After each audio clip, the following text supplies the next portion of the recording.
Gandang araw sa lahat, welcome po ulit dito sa atin channel ang Biyahe Ikomida. Maraming salamat sa lahat ng nag-subscribe, indeed. Punta tayo sa atin topic. Ruru Madrid, inamin na tinanggihan siya ni Barbie Forteza sa nakaraan. Proud na sinabi ni Ruru Madrid na nananatili silang magkaibigan ni Barbie Forteza. Tuluyan ng pinangalanan ni Ruru Madrid ang kapuso actress na nambasted sa kanya ilang taon na ang nakararaan. Ito'y walang iba kundi si Barbie Forteza.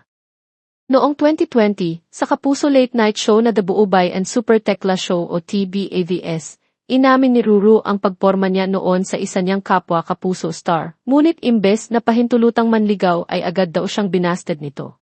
Ayon kay Ruru, ang pangalan ng babaeng kanyang niligawan ay nagsisimula sa letrang B.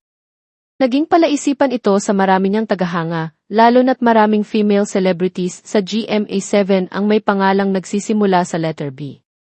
Makalipas ang 4 na taon, muling nausisa si Ruru tungkol sa babaeng nambasted sa kanya nang maging guest siya sa bagong programa ng GMA Public Affairs na Lutong Bahay sa GTV, hosted Githay Mikey Quintos. Dito I was told Githay siyang tinanong ni Mikey, magbigay ng pangalan ng artista na nambasted sa'yo. Meron, ma'am. Bago pangalanan ni Ruru ang nambasted sa kanya, sinabi nitong masyado pa siyang bata noon nang ligawan niya ito. Nakangisi niyang sagot kay Mikey, meron, 14 or 15 years old pa lang ata ako noon. Si Barbie Forteza. Tingin daw ni Ruru, ba't dahil sa ibinigay niyang tsinelas kay Barbie, kaya nawalan ito ng amor sa kanya. Pagbabalik tanaw niya, 14 ako, niligawan ko siya. Ang ginawa ko, binigyan ko siya ng tsinelas. Hindi ko alam yung size niya. Kasi naalala ko noon yung tito ko galing ng abroad, tapos may iniuwi siyang tsinelas. Siyempre, dahil medyo mamahalin yung tsinelas, sabi ko, eto na lang yung pangreregalo ko panligaw. Tinanggap naman daw ni Barbie ang regalo niyang tsinelas. Hanggang sa malaman-laman daw ni Ruru na hindi pala ito nagkasya sa actress. Saad ni Ruru, tinanggap naman niya yung regalo. Kaso, yun palang tsinelas na naibigay ko sa kanya, sobrang laki sa kanya. As in kalahati lang nung paa niya yung nasa tsinelas. Tapos wing yung dahilan kung bakit niya ako binasted. Sa kabila ng kanilang nakaraan, ikinatutuwa ni Ruru na nananatili silang magkaibigan ni Barbie. Dahil parehong nasa bakuran ng Kapuso Network, makailang beses nang nagkatrabaho sina Ruru at Barbie.